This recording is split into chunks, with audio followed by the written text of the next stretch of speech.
itu dari tepian Sungai Musi sampai tarik ke jalan Angkatan 45. Itu pembangunannya sudah berapa persen kira-kira? Kalau yang sudah selesai sekarang ini ialah Sungai Sekanak yang dari tepian Sungai Musi sampai dengan Jerambar Karang. Itu sudah selesai, sudah rampung pelaksanaannya, tinggal menunggu kapan jadwal dari Bapak Wali Kota untuk meresmikannya.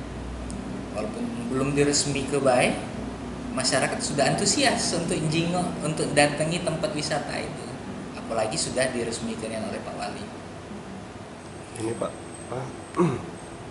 di seberangnya itu kan sungai biasa kan Pak, belum ada. Itu Pak, nantinya bakal dibangun seperti itu juga atau gimana?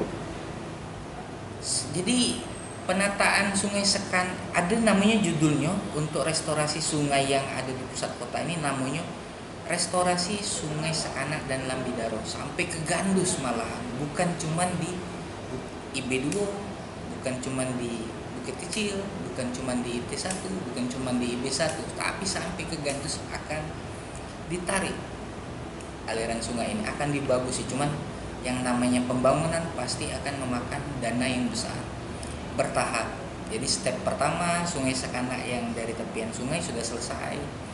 Jadi ini nanti di tahun ini tolong doanya mudah-mudahan penataan kawasan Lebak Cindo ini bisa sukses terrealisasi di tahun ini.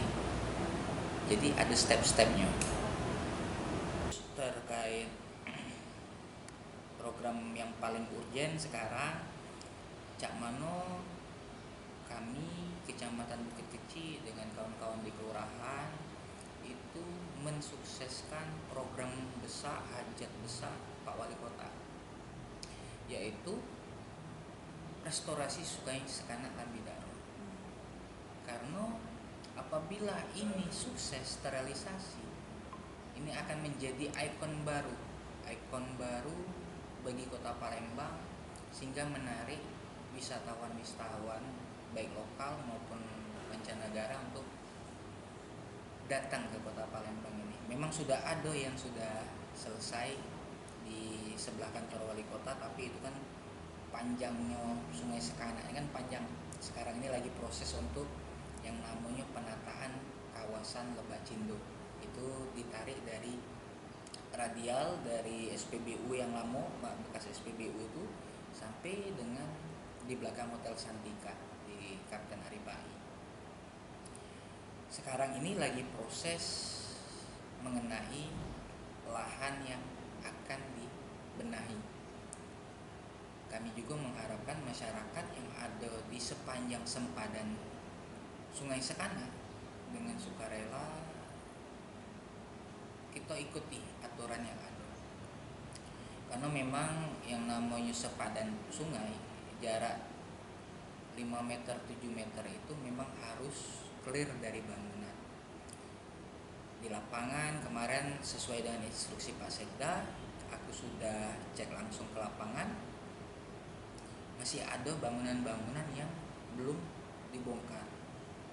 Alhamdulillah di zaman camat yang lama sudah banyak yang dibongkar. Nah, memang ada bangunan-bangunan yang permanen yang belum dibongkar. Mungkin akan dilakukan pendekatan yang lebih intens lagi kepada mereka, sehingga penataan kawasan Lebak Cindo ini bisa berjalan. Karena ini dana dari pusat. Yang namanya dana dari pusat itu tidak ada untuk pengadaan lahan tersebut. Mereka memang murni untuk penataan kawasan itu langsung, tidak ada untuk pengadaan lahan. Mungkin itu. Kalau